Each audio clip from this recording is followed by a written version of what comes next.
Meet Aaron. We helped him launch his very first tabletop game and make over $672,000 on Kickstarter, all by using our crowdfunding launch strategy where customers pre-ordered his game before he even had inventory. This helped him finance his game development, prove demand, and put his game studio on the map. I'm Mark, the CEO of LaunchBoom. Since 2013, we've been pioneering this crowdfunding strategy to help creators bring their games to life. Creators like Emily, who we helped launch Pirates of the High Teas, make $271,000. Alex, who we helped launch Chapelwick and make $417,000, and Dusty and Amy, who we helped launch 4 games and make $3.3 million.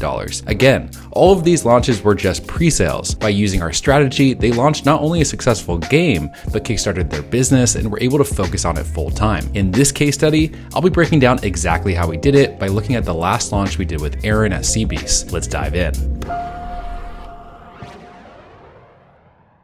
So I like to break down our LaunchBoom game strategy into 3 simple steps. So the first step is what we call the reservation funnel. So you can think of this as a series of web pages. And the whole idea of this series of web pages is to actually build up an audience, an email list of people that cannot wait to pre-order your product. So we're going to have both people that just give you their email and then also people that reserve your best deal by putting down a deposit. And these are what we call your super fans. So people that are the most excited about your game and cannot wait to pre-order it. How we're actually going to build that, though, brings us to step 2, which is Facebook and Instagram ads. This is how we're actually going to drive traffic to your reservation funnel and then get people to sign up for your email list and put down those deposits. And then step 3 is to launch with crowdfunding. Now, we only do step 3 once we have driven enough traffic to the reservation funnel and built up a big enough audience of these super fans so that we know that you're going to be successful on day 1.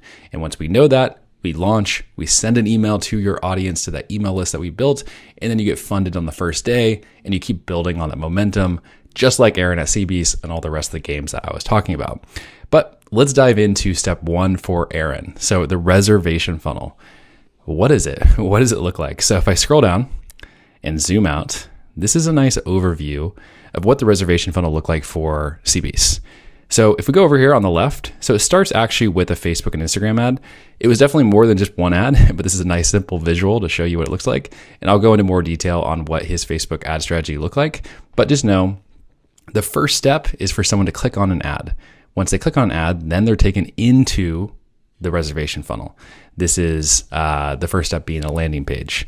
So explaining more details about the game, and the whole goal of the first step on the landing page is to actually get someone's email address because they want to be notified about the launch. So let's say they put in their email address, they are then taken to what we call the reservation bridge. This is really where the reservation funnel gets its name. So this is where we explain what we call our VIP offer is. Basically, why someone should upgrade to VIP by putting down $1. And in the case of Aaron at Seabeast, I'll show you what he offered, but it's usually some type of discounted add-on or discount or both. And so you give them something valuable in exchange for $1. Then they go to a checkout. So this is where they actually put in their payment information and then check out for $1 and then ultimately go to a simple thank you page. Okay. You'll also see these other arrows coming off. So these are emails. So I'm not going to go into a ton of detail into the entire email marketing strategy, but just know that part of the whole funnel that you want to be building for a launch, a successful game launch, is that you will have automated emails going out depending at which stage people get to in the funnel. All right. And so all these contribute to the ultimate success that Aaron had. But let's actually dive into the funnel itself. So this will actually bring us into Seabeast funnel. So here we are, we're in a new place, and this is actually our software that we have that's called LaunchKit. So LaunchKit, the reason why we built this is because we wanted to make it super easy for creators to be able to build their reservation funnels quickly and according to our best templates so that they convert really high and you're able to build the biggest audience possible in the pre-launch. And so what you see here, this is Seabeast, like I said, and a series of pages that you can go between here to basically go through each step of the funnel. Also, what's cool about this is that, everything, of course, is editable, just like how you would expect, and you can customize it to your liking to make it look really good for the game. You can see how it looks on mobile, which is really the most important view, to be honest. but just for the sake of making it a bit more visible for this video, we're going to be looking at it in desktop. But anyways, it's a very powerful piece of software and is really kind of the crux of how we're able to build these audiences for our clients like Aaron. So I'm going to go through each page, but let's start with the landing page. So again, the whole idea of this page is that we're trying to get people to give their email addresses to be notified about the launch. And you can see that right here on the page. But if we just scroll through this page, I just want you to get a visual of how this page is designed, what type of copy is being focused on. A lot of things are about keeping the sections simple in terms of the copy so that when people skim the page and read the headlines and some of the subtext, they get a pretty good idea of, or not a pretty good idea, they get a really good idea of what you're trying to get across really quickly. So how to play, that's really clear and concise. And then this graphic right here really helps drive it home. And kind of the same thing is being used on each of these individual sections. And you can see that this page isn't that long, right? So you don't have to create some massive page to have a successful landing page. It just has to focus on the main things that make your game unique, showcase your game art, and really make it clear how to play the game and what's going to make it more fun, right? Or why it's going to be fun and why they're going to want to play it for whoever your audience is. So let's say that someone puts in their email address, then they're taken to the reservation page. So like I said before, I gave you a little bit of an overview. The whole idea of this page is that we want to tell people about the VIP offer and explain why they should upgrade to VIP and reserve for $1. So let's actually zoom in here, and it says, all right, thanks for signing up. Want a bonus deluxe upgrade included in your pledge. So to secure this offer, place a $1 deposit now and receive the Shimmering Scales Deluxe upgrade, which is going to be $15 retail when you back CBs. So talks about more details of what it is. And so the idea here is that only for $1 now in the pre-launch, they can basically secure and reserve this deal on getting this upgrade. So they're saving, $14, right, on this upgrade, which is how much they would have to pay if they were going to do it on the Kickstarter. And I'll come back to why this is so powerful in a moment, but just for now, know that that is the point of this page. So someone clicks on reserve, or they can click on no thanks. The no thanks will take them to a simple thank you page, or if they were to click on reserve, then they'd be taken to the checkout. They put in their payment information and then go here. I do recommend doing something like this to follow on Kickstarter or Gamefound or BackerKit or wherever you're going to be launching. In this case, it was Kickstarter, and also to put some of your socials. So in this case, they also had a Discord, Instagram as well. But you do want to make it focused on one main call to action. And typically that's going to be following on the crowdfunding platform itself, because that's also going to be helpful in terms of driving traffic. So going back to this, why is this so powerful? You're probably wondering, we get this a lot. Why $1? Why $1? What's so good about $1, right? Why not just get people to actually only give us their email address? Well, we found that just collecting email addresses actually isn't the best indicator of how likely someone is to actually follow through and back your project. And when you're driving traffic from Facebook and Instagram ads and you're spending money on your marketing, it's really important to understand, how qualified, how likely is this person to actually back my campaign? What we have found to be a really good indicator, have a strong correlation to someone actually following through with backing the project, is if they put down even a $1 deposit in the pre-launch. And so that's really the whole idea, is that by doing the $1 deposit, and giving them something valuable and doing that, you are then able to get really important information about how qualified, how likely this person is to back your campaign, because they are your super fans. They've raised their hand and said, I am the most interested in this. I'm willing to put, my money where my mouth is, right? And put down just $1 in the pre-launch. And that's really powerful for allowing you as a creator, and Aaron in this case, to basically be more effective and efficient with his ad spend, where every dollar counts, especially when you're making something new. So it allows you to have a higher ROI. All right. So next we need to talk about how was traffic actually driven to this page? Because it's great that we're going to be able to build up this big audience using this type of reservation funnel, but if no one knows about it, then it doesn't really matter. So that brings us to Facebook ads. Let's dive into Aaron's ads manager. Now we are in Meta's ads manager. If this is your first time here, don't be worried. It is not too complicated. I promise you that. And so let me walk you through what we're looking at, and I can give you some insight into what worked really well for Aaron and how you can apply this to your launch as well. So what we're looking at right here are all the different ads that were run. You can see there's a whole bunch of ads run for the pre-launch, just looking at the pre-launch, okay?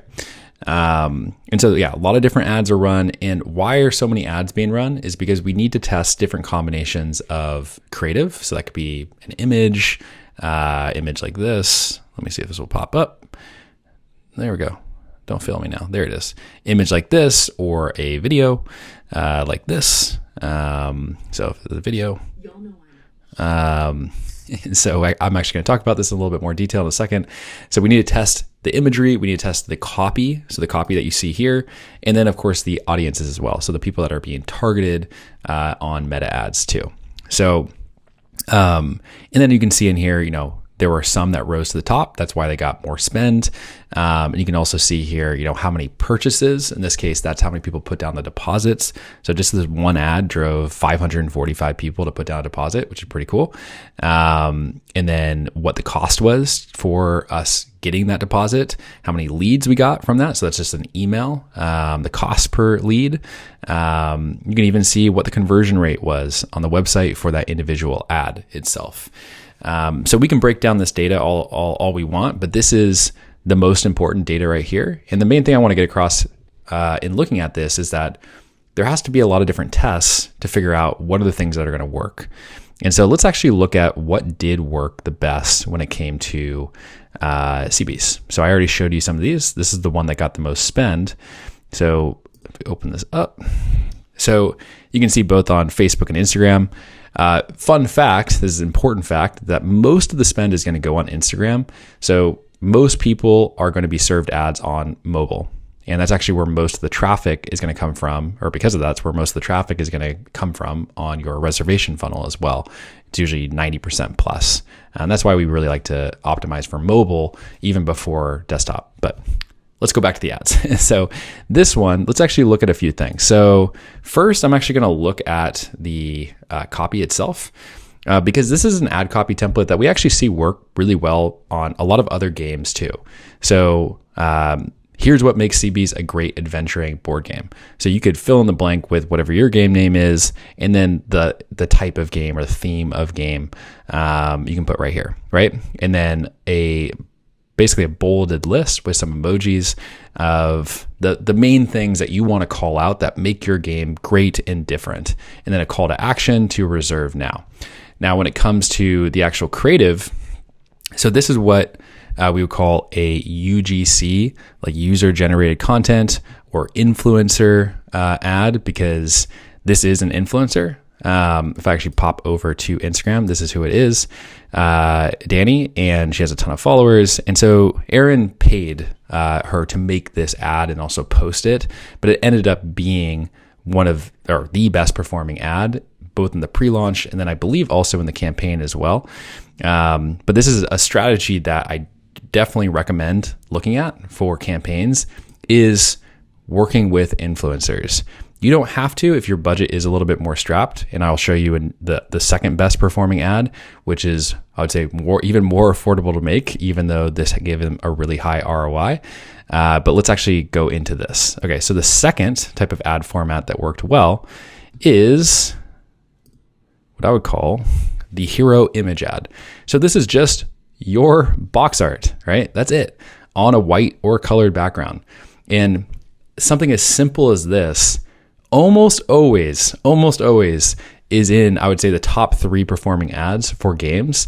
And that's because the art is really, really important and is usually one of the things that draws people in when it comes to advertising and even just back in the game anyways. So also shows how important art is, investing in art, but you want to you've already put so much time and money into your art. You want to let that really be the thing that draws people in. So this is, cheaper in terms of not having to go pay an influencer to make an ad, but can be just as effective, sometimes more effective as well. In the case of CBeast, it wasn't as good of an ad in terms of its performance, but it still was the second best performing ad overall in terms of the actual creative being used. So there are two examples of different ad creative concepts that you would use right off the bat that could work really, really well. So now we understand what the reservation funnel is, how to drive traffic through Facebook ads. Next, we need to talk about actually launching the campaign. And I'll also give you a little bit of details into what were the total metrics when it came to the pre-launch. So let's dive into that. All right, so we're back in here. I need to scroll down a little bit, find my next graphic. Here it is. All right, so these are the results, both the pre-launch results and the launch results. Don't peek over there. You already did, but it's okay. We're gonna talk about the pre-launch results first, okay? So how much did Aaron spend in the pre-launch? So he spent quite a bit, almost $23,000. All right, but that generated 11,000, let's zoom in a little bit, 11,118 emails. Of those 11,000 people, 2,806 put down the deposit. So it's a really high percentage of people that ended up putting down the deposit. Again, these are the people that are they're his super fans, most likely to follow through with the purchase, and was able to allow him to optimize his ads better than if he was only collecting email addresses. And the results show that, because if we look at the actual launch results, just from this group right here, the emails and the VIPs, $245,392 were directly attributable, directly tracked to those emails that were collected in the pre-launch, which is a 10.7 times return. So you take that, divide it by the ad spend, and that's how you get that number. So super, super effective form of advertising, which allowed him to have a huge launch. And you can see that 245,000 is a huge percentage of what he raised in total, the 672,000. And there's a little bit more to this. So let's actually go to the page itself. So now we're on the Kickstarter page. And first, I just want to pull up the dashboard. So I love numbers. I love data. So this is me just even geeking out a little bit. So we can see here that here's this graph gets a little bit ugly because there's late pledges now on Kickstarter. But if you look at here up until this moment at the end, this is everything on the live campaign. But you can see that $155,000 was raised in one day. And then by the second day, it went up to $210,000. So this is pretty much all being driven by this pre-launch email list, sending out emails to them at the launch on day 2, throughout this week, following up throughout the campaign, and at the end, especially to have this big jump too. So this is a huge reason why he was able to raise this much. Also, Kickstarter, of course, plays a big role in this. If you see, 36% came from Kickstarter. So they were able to actually bring a lot of traffic to the campaign. But let's go into this because I want to just also talk about the campaign page briefly. So, you've probably backed a project on Kickstarter, I'm assuming. So I'm not going to educate you on how, it all works. But the thing I really want to show is the campaign page itself, really should be thought of as a landing page, just like, the landing page that you have over here of you're trying to get them to take an action. In the pre-launch, it's to get their email address. Here, it's to get them to pledge to your campaign. But it's a similar idea of you want to make each section really focused on clearly communicating some benefit or feature or something that makes your game unique that you're trying to get across. So, for example, right here, monstrous minis, right? We have like really great art, which shows how big it is, right? Gives someone like a good feel for that. We're not going to go through every section here, but I would also like to point out that it's great to sprinkle in social proof throughout the page. So in this case, he also got other reviewers to review it and give some quotes. And you'll see that as you go through the page. Also incorporating just the theme and the artwork all the way down the page too. And so this is actually a place where you can make the page a bit longer than your landing page. And it works really, really well because, in a lot of games, and not every game, but in a lot of them, there's quite a lot of different things to talk about and showcase. And also the area that you're working with on Kickstarter or Gamefound or BackerKit is not that wide, right? So you're kind of squeezing everything in. So to make it big enough, you kind of have to make the pages typically a little bit longer. So you don't have to be as worried about that. But anyways, now you have an idea. I just took you through the 3 steps, of first building the reservation funnel. I showed you over here, driving the traffic through Facebook ads, and then launching and having a huge launch, and ultimately, raising a whole bunch of money just like Aaron. So if you want to have a successful game launch just like Aaron or the hundreds of other game creators that we've worked with, we'd love to chat. Right below this video, you can find a way to book a call with my team. We'll jump on, talk about your game, understand it, and also talk about our entire launch strategy and how we can help you be successful. All right, looking forward to talking soon.